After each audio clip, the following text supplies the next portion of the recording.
리더십 하는데요. 다른 기수들은 6번 한 학기에 그러니까 1년에 6번을 제 강의를 들었었어요. 그런데 여러분 기수부터 이제 여러분부터 이게 강의 의지가 아니라 토론식으로 되고 또 많이 이게 커리큘럼이 축소되다 보니까 제 강의를 먼저 줄이는 수밖에 없었습니다. 그래서 이제 제 강의를 여러분부터는 2번 강의를 하는데, 첫 번째가 예수님의 리더십 모델에 대해서 강의를 했었고요. 오늘은 서번트 리더십 강의를 하려고 해요. 이 부제가 이제 사람을 얻는이라고 이렇게 붙어 있는데, 결국 예수님께서 제자를 삼으셨잖아요. 예수님은 세계 인류 역사상 가장 위대한 리더인데, 그리고 그만큼 탁월한 리더십을 가지셨는데, 그래서 지금도 수십억 명의 사람들이 예수님을 따르면서 그분을 닮아가려고, 우리 주님을 닮아가려고 노력을 하고 있잖아요. 그렇다고 하면 예수님이 가지고 계신 특별한 어떤 리더십이 있을 텐데, 그 리더십 중에 이제 어떻게 예수님이 그렇게 사람을 얻을 수 있었을까, 따르는 사람을 그렇게 얻을 수 있었을까, 그거를 생각을 해볼 때 사람을 얻는 가장 큰 비밀은 예수님이 그렇게 많은 따르는 사람들을 얻을 수 있었던 비밀은 서번트 리더십에 있었다, 이렇게 저는 생각하고 있습니다. 이 서번트 리더십은 인간관계에 있어서 가장 탁월한 리더십이라고 생각해요. 수많은 리더십들이 성과를 어떻게 얻는가, 이제 목적을 달성하기 위한 그러한 리더십인데 반해서 예수님의 리더십은 사람 중심의 리더십이었다는 데 특징을 갖고 있고요. 성과 중심이 아니라 사람 중심이었다. 그리고 예수님이 그 사람 중심 중에서도 특히 차별화되는 것은 사람을 목적으로 삼았다. 수단이 아니라 사람을 목적으로 삼았고, 그 사람을 위해서 얻고자 하는 사람을 위해서 스승이기를 포기할 만큼 제자들의 종이 되기를 기뻐할 만큼 그러한 리더십을, 섬김의 리더십을 보였다는 사실입니다. 그래서 서번트 리더십이야말로 예수님을 트레이드마크 할 수 있는 가장 리더십의 특징이 된다고 생각해요. 그런데 서번트 리더십에 있어서 좀 패러독스가 있는데, 역설이 있는데, 그거는 서번트가 어떻게 리더가 될 수 있느냐 하는 겁니다. 서번트는 종이잖아요. 종이라는 말과 리더십이라고 하는 말은 어떻게 보면은 배치되는 말같이 들리죠. 이게 역설이에요. 그래서 예수님은 이제 종으로서 자신을 이렇게 설명하고 있습니다. 하나님 앞에서 종이고, 또 제자들 앞에서도 종으로서 자신을 포지셔닝 했다는 데 특징이 있어요. 세상의 사람들은 다 자기가 권력을 갖고 그 권력을 행사해서 자기를 높이고 자기의 이익을 구하고, 또 어떻게든지 그 영향력을 가지고 무엇인가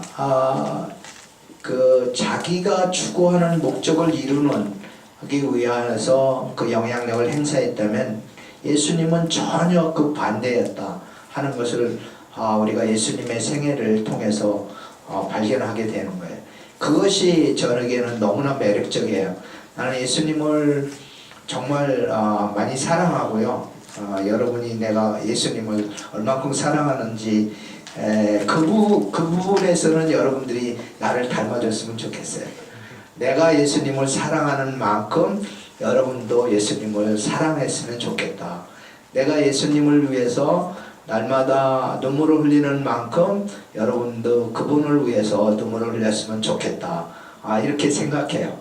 나는 예수님 소리만 나와도 눈물이 나와요.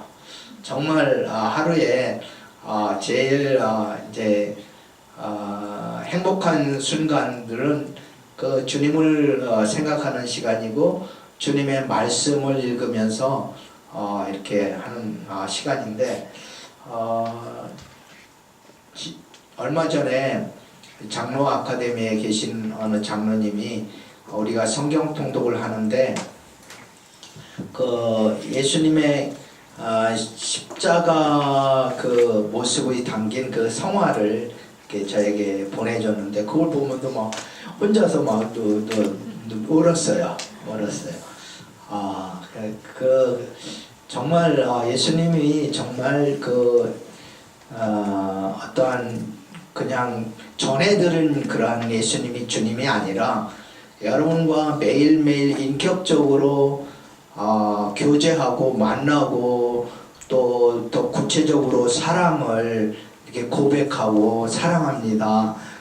예수님 사랑합니다. 라고 고백하고 그리고 예수님과 대화하면서 마음속으로 대화하면서 애로울 때는 나 애로워요. 슬플 때는 나 슬퍼요. 나 친구가 필요해요.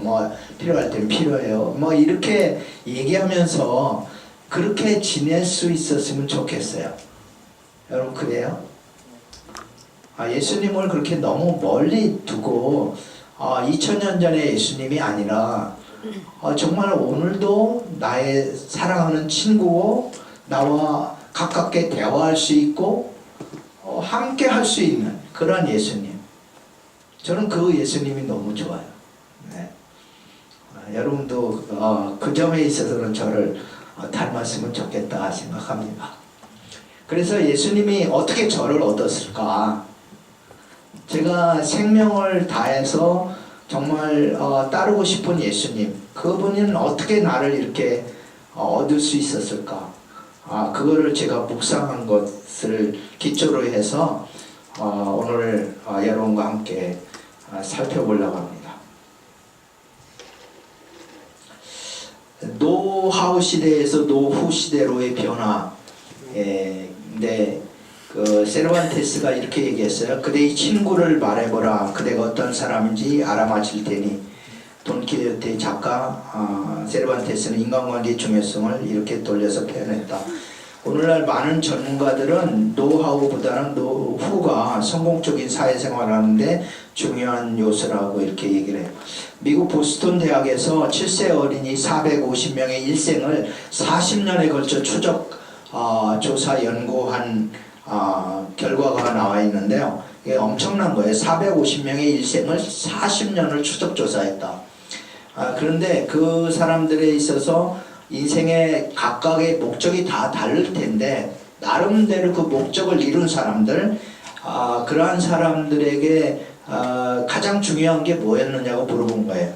그랬더니 첫 번째가 다른 사람과 궤도롱 좋은 관계를 유지해서 그 관계의 중요성을 얘기하고요. 두 번째는 인생을 살다 보면은 여러 가지 어려움이 있고 실패가 있는데 그리고 좌절이 있는데 그러한 좌절을 무너지지 않고 극복할 수 있는 태도. 이 극복하는 거는 태도라는 거예요. 그래서 좋은 태도는 뭐냐? 그 좋은 태도를 갖는 거, 긍정적인 태도를 갖는 거, 그것이 두 번째로 중요했다. 세 번째는 자기 감정을 조절하는 능력이다. 자기 감정대로 이끌리는 삶이 아니라 감정을 조절하는 것이 중요했다라고 얘기를 합니다. 세 가지 얘기를 하고 있어요. 또 다른 대학의 조사에 의하면은 우리가 대학에서 배우는 지식이나 또는 선천적으로 타고난 재능이나 이런 것들, 선천적이든 후천적이든 지식이나 재능이 인생의 성공에 미치는 영향은 15%다. 85%는 관계다고 얘기합니다. 관계. 사람과의 관계.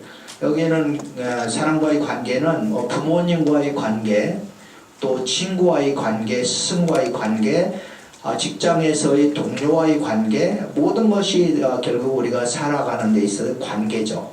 이러한 관계가 자기 인생의 목적을 성취하는 데 있어서 가장 중요한 요소다 라고 얘기하고 있습니다.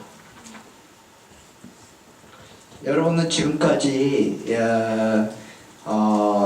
나름대로의 인생의 성공을 위해서 어떤 목적을 세우고 지금 노력을 해가고 있는데 그 목적을 이루는데 가장 중요한 게 관계라는 것을 꼭 명심을 했으면 좋겠어요.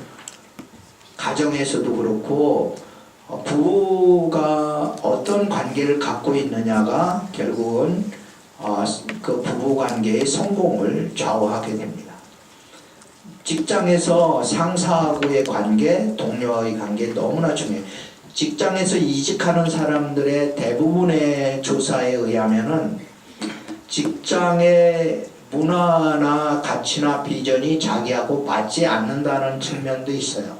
그렇지만 더 직접적인 요인, 결정 요인은, 이직의 결정 요인은 상사하고의 갈등입니다. 상사하고의 갈등 때문에 결국은 거기서 못 견디는 거예요. 그리고 이직을 결심하게 됩니다. 이 관계가 너무 중요해요.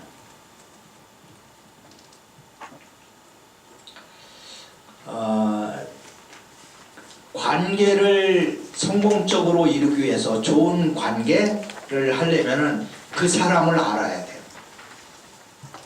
그 사람, 나하고 관계하고 있는 그 사람. 지금 연애 중입니까? 그러면 연애 중인 그 사람을 알아야 돼요. 또 아직은 연애를 하고 있지 않지만 관심 있는 사람이 있어요? 그럼 그 사람을 알아야 돼요. 직장에서든 뭐 학교에서든 선생님 알고 있나요?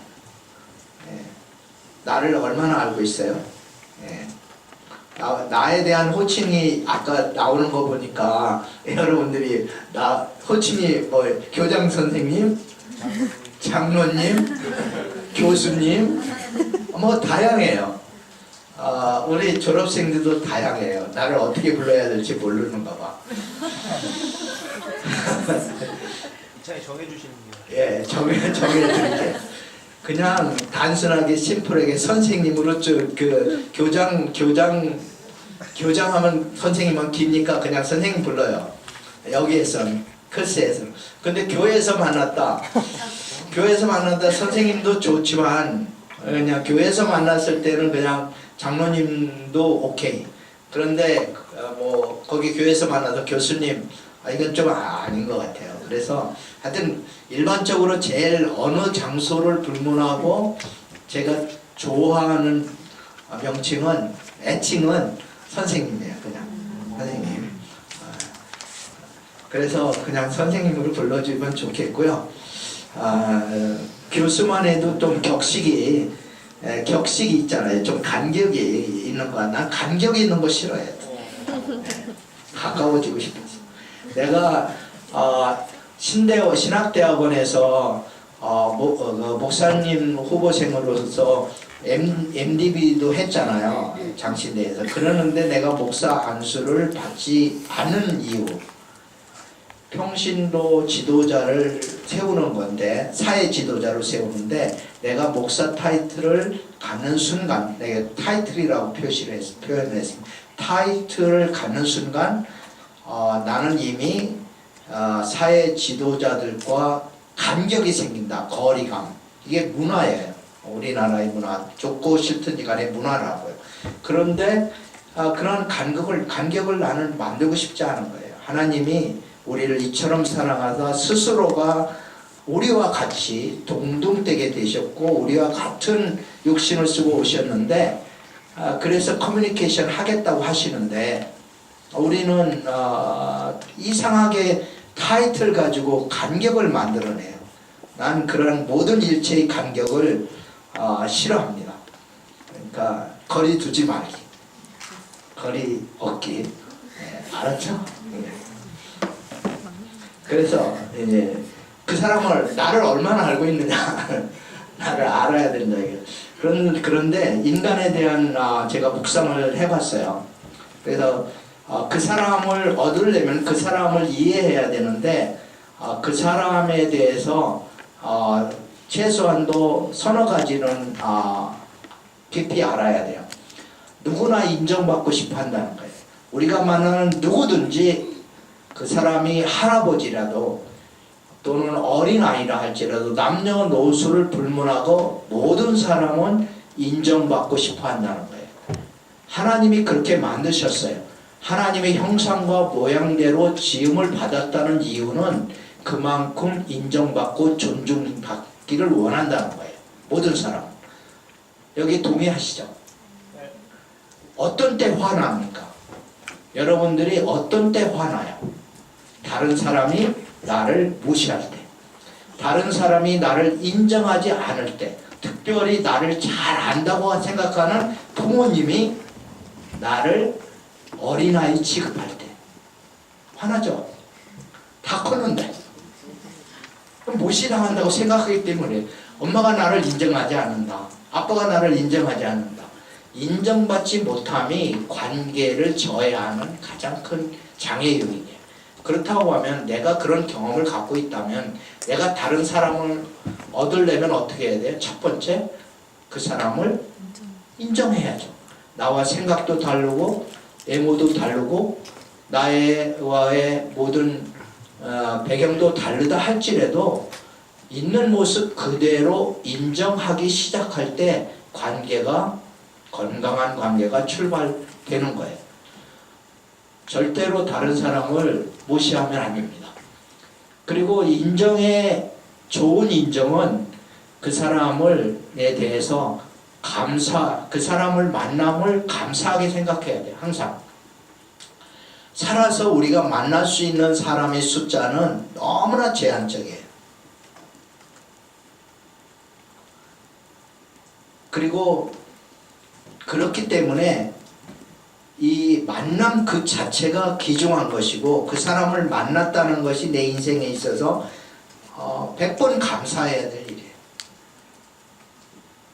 어떻게 보면은 이게 좀 우리가 신앙적인 측면에서 볼 때 만남 그 자체가 하나님께서 그 사람을 내게 만나게 해주셨다라고 그렇게 고백하고 만나면은 더 감사할 수밖에 없어요. 내 부모를 만난 것도 나의 선택이 아니고 하나님의 선택이었고, 아내를 만나고 남편을 만난 것도 하나님이 선택이었다라고 우리가 믿음으로 그렇게 고백하는 순간 우리는 감사할 것밖에 없어요. 17길의 만남, 하나님의 선택이 탁월한 선택이었다. 이때 하필이면 동서사방에서 이렇게 흩어져 있던 우리를 이렇게 만나게 해주셨다. 전혀 예기치 않게 만나게 해주셨다는 것이 옆에 있는 사람에 대해서 감사하지 않을 수가 없는 거예요. 하나님의 하신 일이니까. 하나님이 하신 일이니까. 그러니까 늘 누구를 만나든지 그 만남 자체를 감사하게 여기라. 그리고 할 수만 있으면은 그 사람의 장점을 늘 이렇게 생각을 하면서 칭찬을 해주라. 장점을. 그래서 저는 이제 여러분이 직장 생활하든 가정 생활을 하든 늘 여러분의 눈을 어디에 둘 건가, 그 사람을 묵상을 하는데 상사 묵상이라는 말을 저는 즐겼습니다. 당신의 직장 상사를 묵상하십시오. 스승을 묵상하십시오. 부모님을 묵상하십시오. 하나님 묵상하라는 얘기 아니에요. 하나님 묵상은 당연한 거고, 하나님 묵상하는 만큼 상사를 묵상하라. 부모님을 묵상하라. 하나님 사랑이 곧 아까 아침 시간에 얘기했죠. 하나님 사랑이 이웃 사랑과 연결되지 않는다면은 그건 신앙이 성숙한 게 아니에요. 하나님을 사랑하는 만큼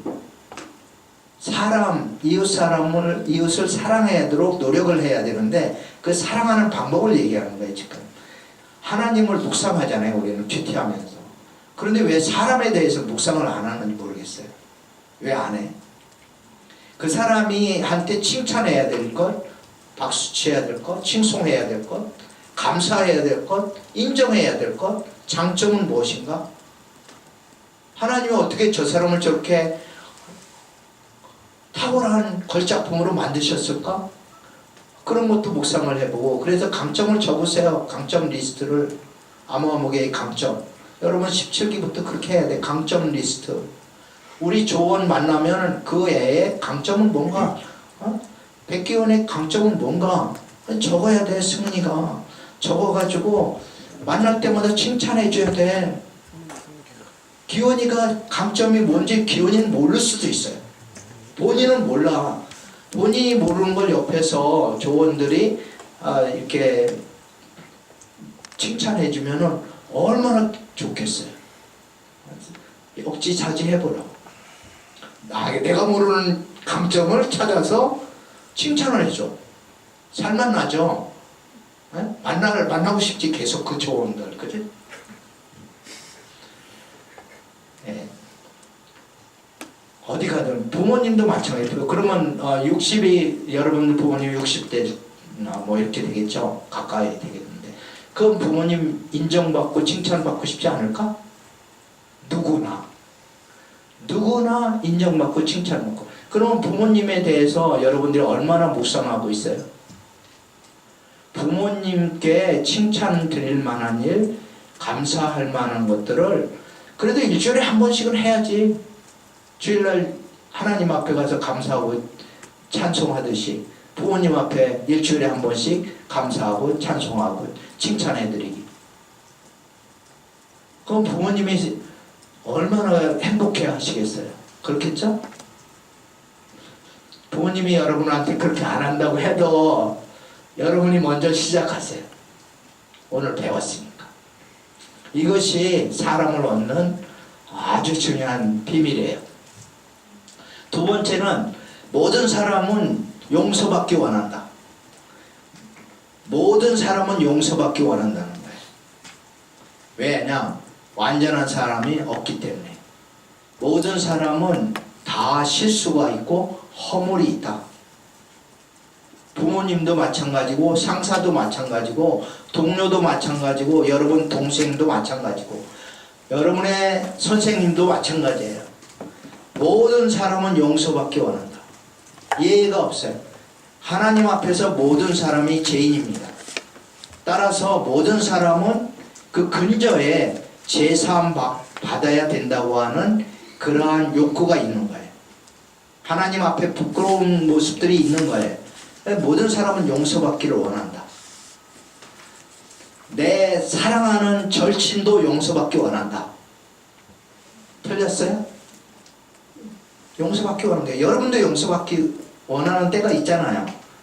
그래서 그러려면 아까 아침에 나눈 대로 내 안에도 용서받기를 원하는 거고 나도 용서받기를 원하는 거기 때문에 서로가 서로를 측은하게 여겨야 돼요. 연약함을 지적하지 말고 측은하게 여기고 불쌍히 여기고 오래 참고 그리고 그거를 받아들일 때 용서받기 원하는 거, 그걸 정말 중요해요. 누가 먼저 찾아갈까? 내가 먼저 찾아가서 용서해야 됩니다. 그래야 그 사람을 얻을 수가 있어요. 세 번째는 인간은 누구나 오늘보다 내일이 나아지기를 원합니다.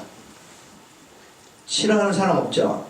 내가 후퇴하기 싶은 사람 아무도 없을 거예요. 태어부터 그렇지?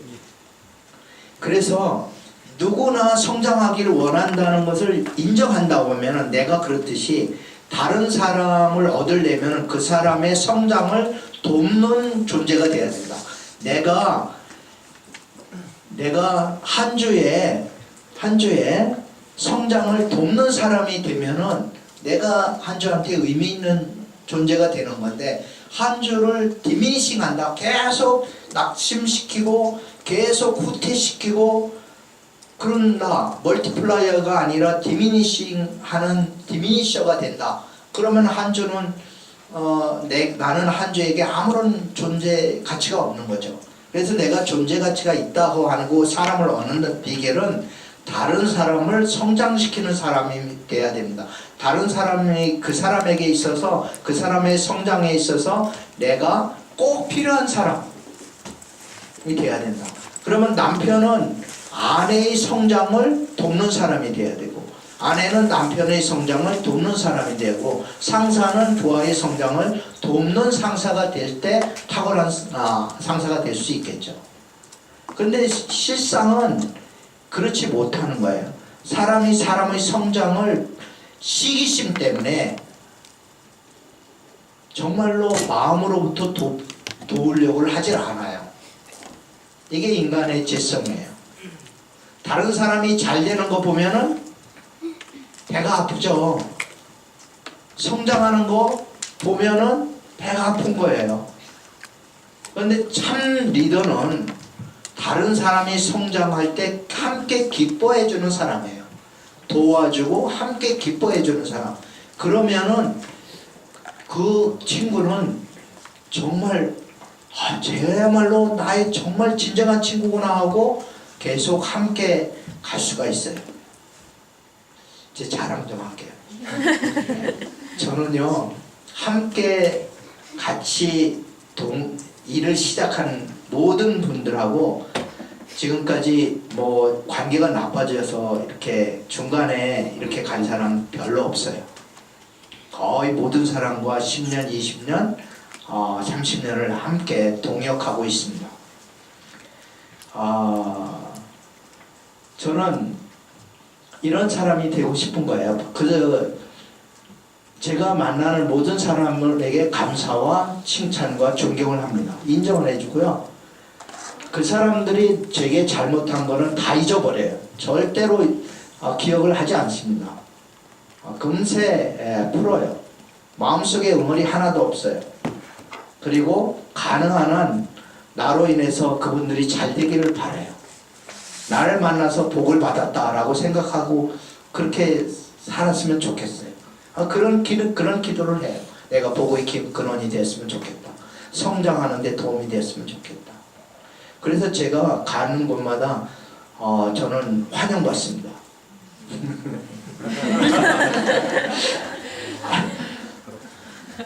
너무 좋아해요, 저를.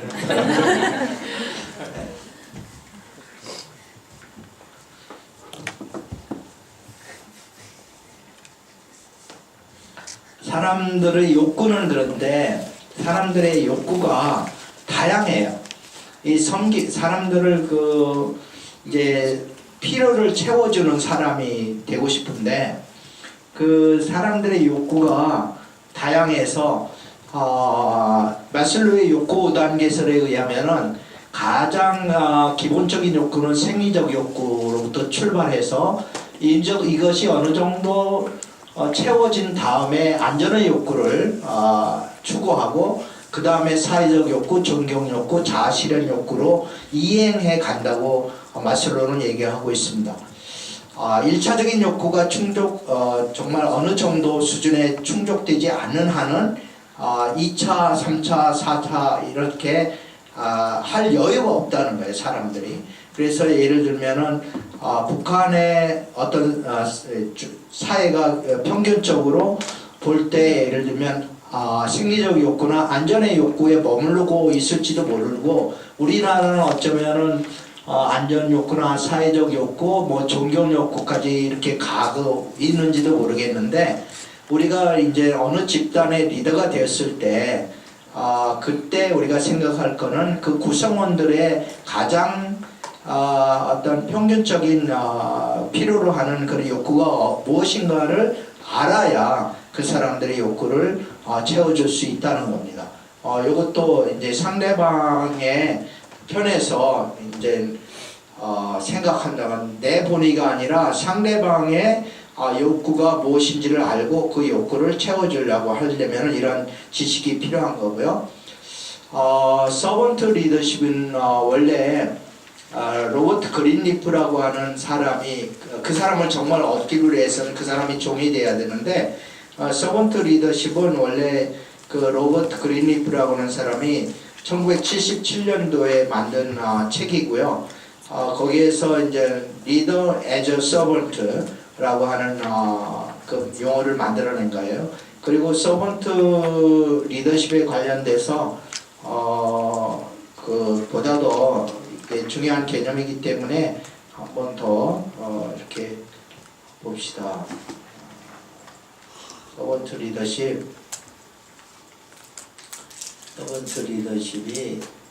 이게 교과서에 나오는 건데